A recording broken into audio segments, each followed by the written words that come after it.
Paz do Senhor, Betel. Amém. Quantos anos, pastor? 87 anos. Louvado seja Deus pela vida dessa igreja. Esse aniversário abençoado. 87 anos pregando a palavra do Senhor, levando esse evangelho, o evangelho do reino. Que alegria poder estar aqui. E como o pastor Urias falou ano passado, num tempo tão difícil, né? Tão difícil. Estamos vencendo, superando pela bondade de Deus, né? O que nós sonhávamos, faltava um mês, 2 meses aproximadamente para chegar a vacina. Depois daquele culto aqui, foi mês de novembro também, 2 meses depois chegaram as primeiras doses da vacina. Amém? A Bíblia diz que a oração do justo, ela pode muito pelos seus efeitos, né? A oração do justo, ela pode muito pelos seus efeitos. Amém? E o efeito daquela oração foi chegar a vacina, né? Fruto da sabedoria que Deus dá aos homens. Está comigo, amém? Fruto da sabedoria que Deus dá aos homens, né? Graça, bondade de Deus. E graças a Deus tem avançado. E dentre tantos cuidados que a gente precisa ter, né? A vacina é mais um dos cuidados que Deus nos permite a gente ter, né? Para vencer esse tempo. E a igreja segue avançando, né? A igreja segue avançando. E essa igreja aqui, 87 anos, fazendo a obra do Senhor, avançando. É bênção demais. Atos capítulo 3, vamos ouvir a palavra.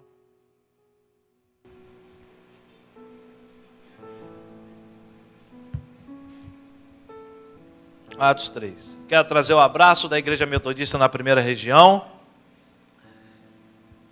Das quase 300 igrejas e campos missionários que nós temos aqui na primeira região, dos quais alguns nasceram dessa igreja, amém? Alguns nasceram dessa igreja. Uma boa contribuição da Betel e Campo Grande, né, pastor? De várias igrejas aqui nessa área aqui, nesse distrito. Quero louvar a Deus pela vida dessa igreja. Uma igreja missionária, discipuladora, plantadora de igrejas, que gerou também muitos pastores e pastoras para a vida da nossa região. Então eu trago um abraço da primeira região, primeiro em gratidão ao Senhor pela vida dessa igreja, por esse altar, né? E também porque tem outras igrejas parceiras na evangelização, junto com essa igreja aqui. Atos 3, do 1 ao 10, você conhece essa narrativa bíblica. Deus tem coisas tremendas a revelar ao nosso coração através desse texto. Vem comigo então, a cura de um coxo. Palavra do Senhor. Pedro e João subiam ao templo para a oração da hora nona. Era levado um homem coxo de nascença, o qual punham diariamente à porta do templo chamada Formosa. Diga comigo, diariamente. Para pedir esmola aos que entravam. Vendo ele a Pedro e João, que iam entrar no templo, implorava que lhe dessem uma esmola. Pedro, fitando-o juntamente com João, disse: olha para nós. Ele os olhava atentamente, esperando receber alguma coisa. Pedro, porém, lhe disse: não possuo nem prata nem ouro, mas o que tenho, isso te dou. Em nome de Jesus Cristo Nazareno, anda. E tomando-o pela mão direita, o levantou. Imediatamente os seus pés e tornozelos se firmaram. De um salto se pôs em pé, passou a andar e entrou com eles no templo, saltando e louvando a Deus. Viu todo o povo andar e a louvar a Deus, e reconheceram ser ele o mesmo que esmolava, assentado à porta formosa do templo, e se encheram de admiração e assombro por isso que lhe acontecera. Amém? Oremos. Pai, muito obrigado pela Tua palavra, viva, poderosa e fiel. Agora, Senhor, que eu possa diminuir para o Senhor crescer. A fim de que essa palavra, Senhor, possa realmente ser bênção, impactar nossas vidas. E todos nós aqui dentro, possamos receber de Ti. Seja, Senhor, com a vida dessa igreja, com o coração de cada discípulo e discípula aqui. Em nome de Jesus. Amém. Pode sentar. Respondendo aos fundamentos. Anote aí, respondendo aos fundamentos. Num culto de aniversário como esse, você vai perceber, 87 anos que essa igreja cumpre a mesma missão. A mesma missão. Em 87 anos essa palavra não mudou. Em 87 anos, a doutrina nossa, metodista, a maneira como vemos a palavra e como a usamos para fazer a missão, ela não mudou. Em 87 anos nós somos comunidade missionária a serviço do povo, amém? 87 anos aqui em Campo Grande com a mesma tarefa, com o mesmo empenho, com o mesmo coração. Eu sempre lembro, mudaram-se os personagens em 87 anos. Por certo, não deve ter nenhum fundador ou fundadora aqui, por certo. Se eu estiver muito enganado. Mas mudaram-se os personagens nesse púlpito, nesses bancos. Mas a igreja continuou servindo e fazendo a missão. O que é a missão de Deus na igreja? A missão que Deus coloca na nossa vida. O que é a carreira cristã? O que é ser crente? O que é ser discípulo de Jesus? Pois somos uma igreja que tem o discipulado como ênfase de todas as nossas ações. E às vezes a gente não imagina a profundidade disso. Ter o discipulado, pastor Urias, com uma ênfase em tudo que a gente for fazer. Na verdade, tudo que fazemos, todas as suas escolhas, todas as suas respostas, relacionamentos, tudo que nós somos motivados a fazer aqui na igreja, desde cantar, ouvir a palavra, ofertar, sair daqui, evangelizar e chamar outras pessoas, amigos e irmãos para estarem aqui, tudo isso é em resposta a uma palavra: fundamento. É em resposta aos nossos fundamentos. Todas as nossas escolhas são fruto dos nossos fundamentos. A escolha de casar, a escolha com quem você vai casar, quem você vai levar para dentro da sua casa, a igreja que você vai frequentar, em resposta aos fundamentos que estão sobre a sua vida. Por isso, o ano de 2022, nós trouxemos para a nossa região esse tema, é o ano do fundamento. Porque nós não somos uma comunidade missionária a serviço do povo, simplesmente porque achamos um slogan bonito, uma frase bonita, para impactar quem vai passar na frente das nossas igrejas. Não somos uma igreja que ama, acolhe, testemunha, simplesmente porque queremos chamar a atenção aqui em Campo Grande. Nem tampouco falamos sobre discipulado porque mais alguém fala, não é nada disso. Nós temos isso tudo como base, porque isso é apenas resposta a algo que está fundamentado em nós, algo que está enraizado em nós, fundamentos que estão estabelecidos em nós. O que nos traz a segurança de estar nesse prédio hoje, irmãos?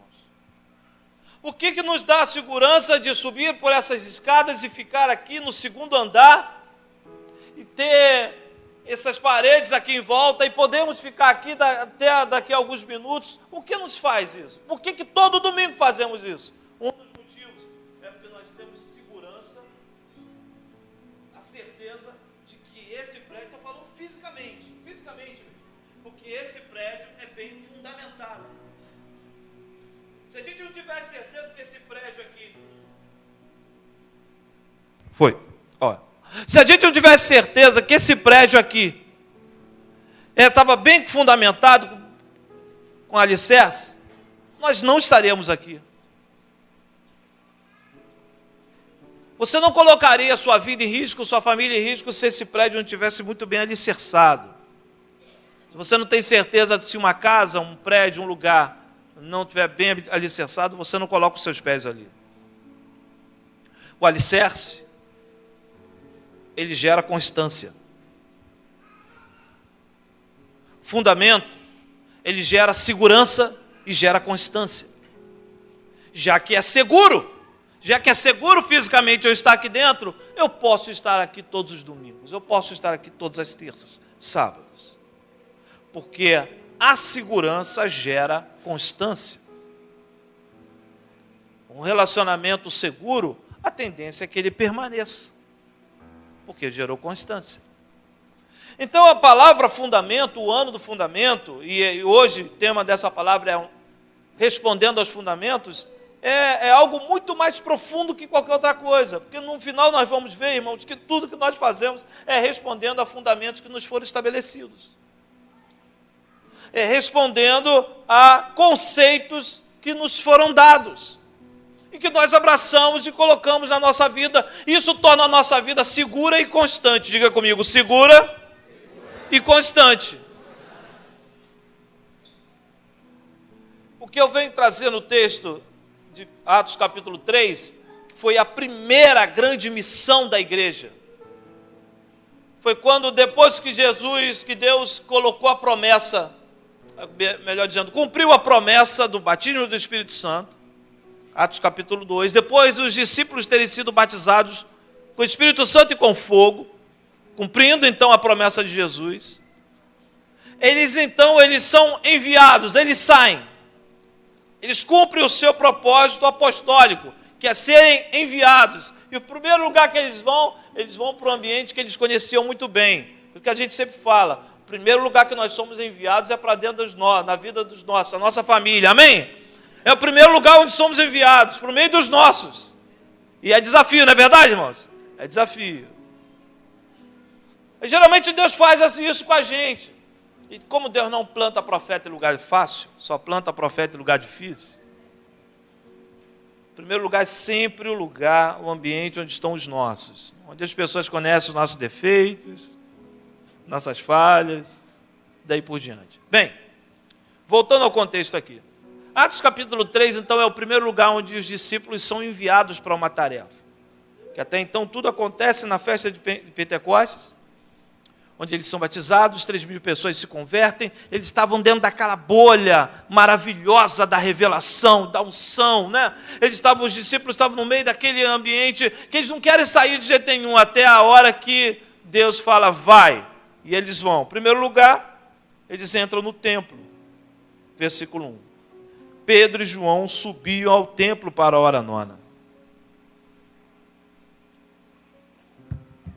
Para a oração da hora nona.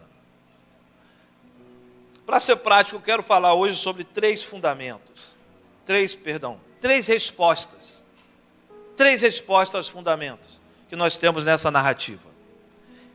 Essa é a primeira missão dos apóstolos. Dentro da casa deles, aonde eles conheciam todo mundo. A Bíblia fala que 3 horas da tarde, Pedro e João, 2 dos apóstolos, sobem ao templo para orar. E aqui nessa história da cura desse coxo, nós vemos 3 respostas aos fundamentos. Nós vamos perceber isso. Primeira resposta aos fundamentos. Versículo 1, Pedro e João subiu ao templo para a oração da hora nona. Por que, bispo? Essa aqui é a primeira resposta de Pedro e João a tudo que foi ensinado para eles. Por que, bispo? Porque nesse primeiro versículo é a primeira resposta, uma coisa tão simples. Primeira resposta de Pedro e João a tudo que Jesus ensinou, porque o fundamento deles foi tudo que Jesus ensinou, amém?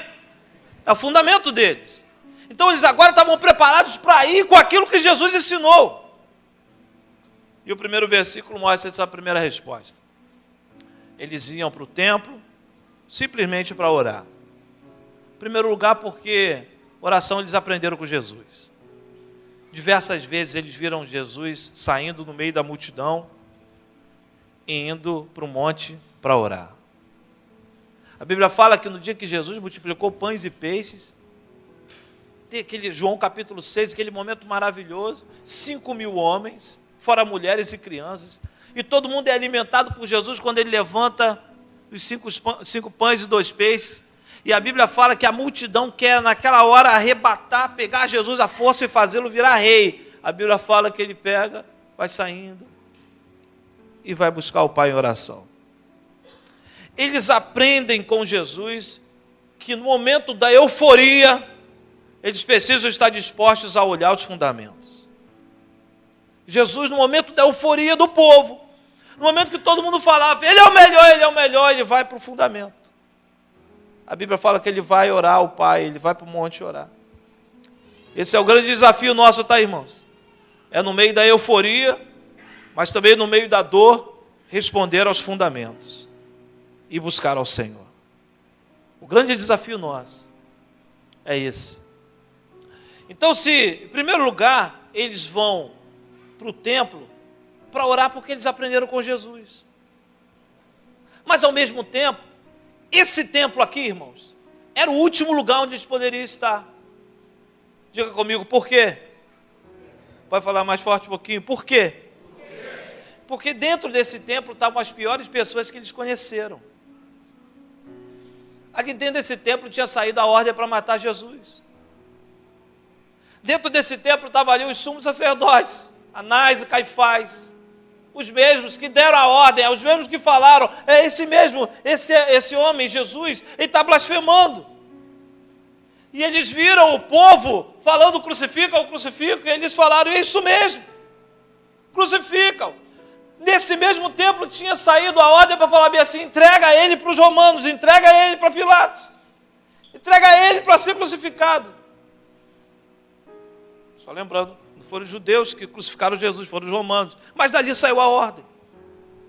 Nesse mesmo templo, olha como é que essa ida ao templo é resposta aos fundamentos.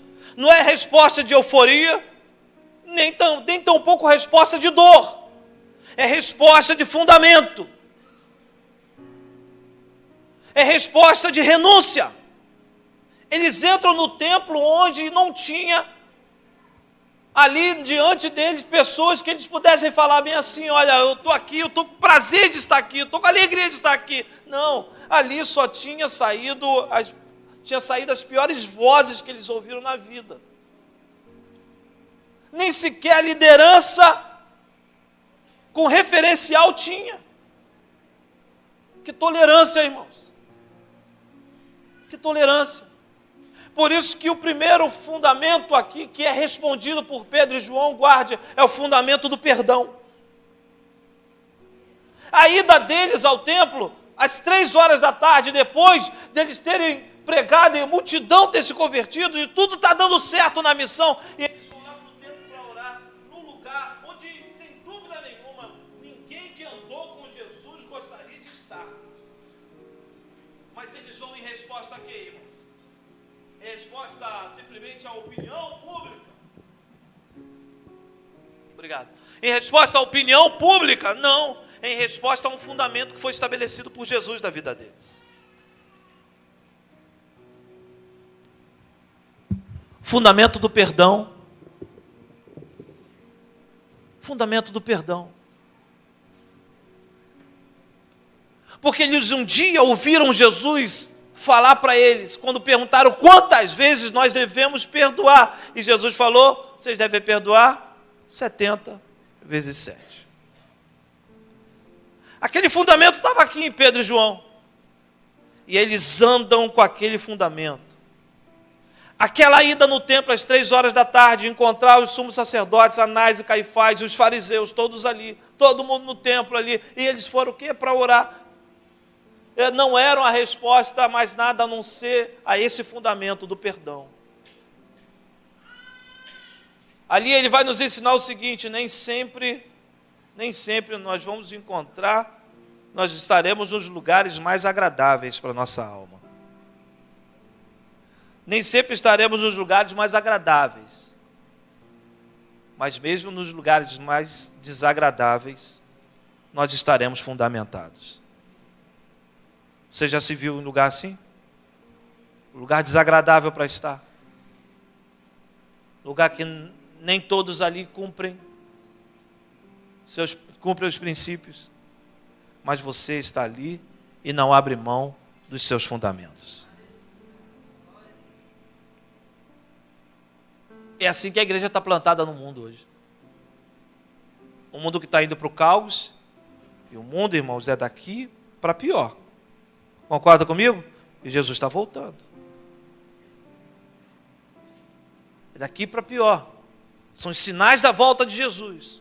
O caos está tomando, a corrupção humana, tanta maldade. Você tem visto tanta coisa acontecendo que você pensei que isso tivesse acabado. E tem coisas ressuscitando, ódio sendo destilado por aí. malícia sendo destilada por aí, tanta falta de amor. É um ambiente propício para nós cristãos estarmos, irmão? Claro que não é, esse mundo não é. Esse mundo é um ambiente propício para nós que temos a palavra de Deus estarmos? Não! Mas entenda, irmãos, tudo que nós estamos fazendo aqui, até o dia que Jesus voltar, é simplesmente em resposta aos fundamentos que Ele estabeleceu na nossa vida. O que eu vou fazer amanhã, segunda-feira, é em resposta, pastorias, aos fundamentos que eu estou recebendo nesse púlpito, amém? É isso. O que eu vou fazer quando eu sair por essa porta aqui, no relacionamento com meu irmão, é em resposta aos fundamentos que eu recebo na palavra, aos fundamentos que eu recebo quando eu estou estudando a palavra de Deus. É simples. Mas a primeira grande resposta, isso é fenomenal, é uma resposta ao fundamento do perdão, da tolerância.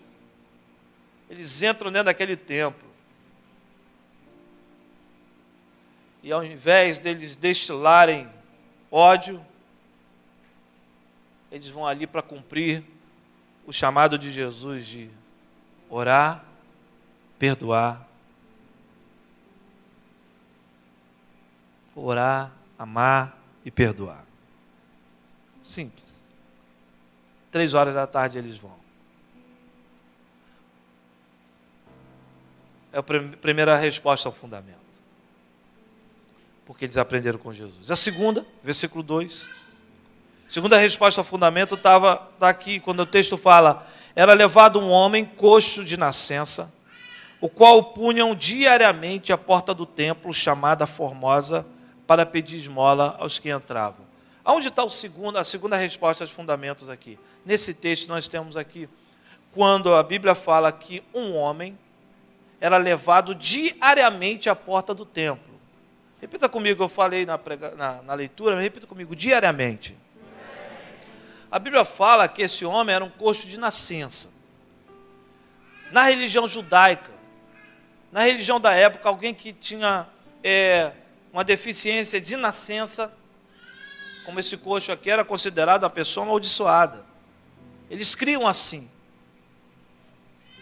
Por isso o grande milagre de Jesus, quando curou o cego, que era cego de nascença. Ele vivia à margem. E todos que tinham esse tipo de problema não podiam se socializar, não podiam viver em sociedade. Viviam à margem mesmo pedindo esmola. Então, aqui era uma resposta da própria sociedade ali. Um homem coxo de nascença.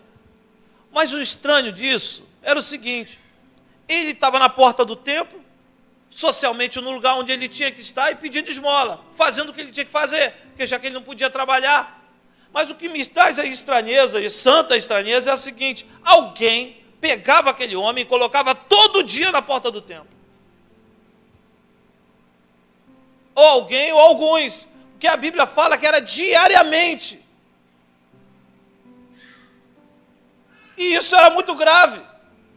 Grave porque, para alguém tocar numa pessoa que tinha uma deficiência de nascença, ela também estava colocando em jogo a sua própria salvação. Entre aspas. Ela estava colocando em jogo a sua própria espiritualidade, segundo a religião da época. Então, irmãos, a pessoa que pegava aquele coxo de nascença e colocava na porta do templo todos os dias, era uma pessoa que, sem dúvida nenhuma, perdeu amigos, perdeu família. Foi contrariado. A pessoa ou as pessoas que faziam isso, faziam esse papel de pegar aquele coxo de nascença, sem salvação, amaldiçoado, além de tocar nele, pegava e colocava ali. Ou mesmo, qualquer coisa que fizesse, se aproximasse dele, se envolvesse com ele, era um sinal de que estava perdendo a salvação. Olha que interessante. Todo dia alguém fazia aquilo. E eu não tenho dúvida que alguém fazia aquilo em resposta a um fundamento. Alguém que tinha um fundamento. Um fundamento que sem dúvida aprendeu com Jesus. E é interessante que essa pessoa é uma pessoa anônima. Não aparece o nome dela. Você vai até o final da Bíblia e você não sabe quem é. Mas é uma pessoa anônima com fundamento. O fundamento da generosidade. o fundamento da generosidade. Faz sem querer nada em troca. Pergunto a você, não é um grande desafio no mundo que estamos vivendo isso, no mundo de dias desagradáveis, viver uma vida de generosidade, fazer sem querer nada em troca? Mas é um fundamento que Jesus colocou na igreja. Mas é um fundamento que Ele coloca em nós. Se um dos sinais de que essa igreja está até hoje cumprindo a missão é de que ela é uma igreja amorosa e perdoadora, também é um sinal de que essa igreja é generosa. Por isso que chegamos até aqui. Chegamos até aqui pelo sinal de generosidade de homens e mulheres que fizeram coisas anônimas. Ninguém sabe. Gente que chegou aqui e abençoou e ninguém sabe quem é. Gente que passou aqui pela frente, ninguém sabe quem é. E de alguma forma abençoou essa igreja.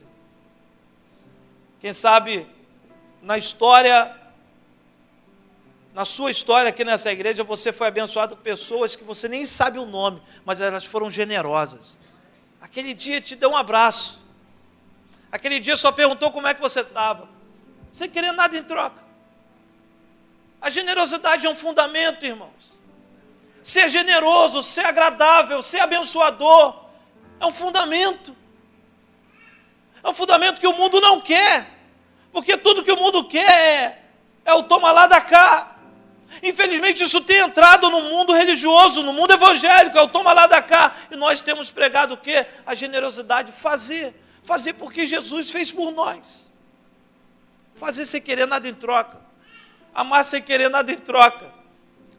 Entende por que uma igreja ela vai sendo fortalecida, ela vai ficando robusta, ela vai ficando forte e ela vai avançando pelo poder do Espírito quando tem esse espírito de generosidade. Esse é um fundamento. Amém? Quando servimos uns aos outros, quando amamos uns aos outros, quando somos generosos, quando temos prazer em dizer somos igreja, somos generosos, amamos uns aos outros. E generosidade nunca esteve ligada à quantidade. Concorda comigo, irmãos? Amém? Nunca esteve ligada à quantidade. Generosidade nunca foi ligada a isso. E eu vou te mostrar por quê. A Bíblia diz que um dia Jesus estava no lugar e os homens estavam trazendo as suas ofertas. Até que Jesus estava do lado do gasofilácio olhando. E cada um trazia as maiores. Até que a Bíblia fala que vem uma senhora viúva, bem pobre, e traz a sua pequena oferta. E ele pergunta, qual é que foi a maior? Ele diz, quem deu a maior oferta foi a viúva pobre, porque ela deu tudo que ela tinha. Porque a generosidade, o fundamento da generosidade, está ligado à intensidade, à sinceridade da nossa entrega. Eu usei o exemplo aqui da oferta, mas quando eu quero falar sobre o fundamento da generosidade, eu quero estabelecer aqui o seguinte: vamos continuar sendo generosos, abençoadores, torcer pela vitória do outro, torcer pela conquista do outro, celebrar quando uma família teve uma bênção, celebrar quando alguém avançou, celebrar pela cura do outro. Amém? Esse princípio da generosidade,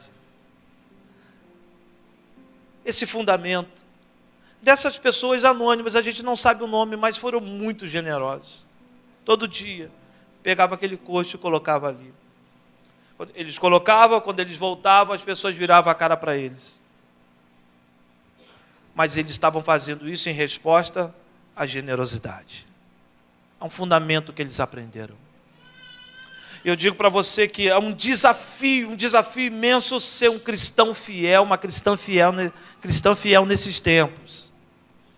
Mas você vai lembrar nos momentos mais difíceis que tudo que você vai fazer é em resposta aos fundamentos que foram estabelecidos na tua vida. E um dos fundamentos é ser generoso. Ser generosa.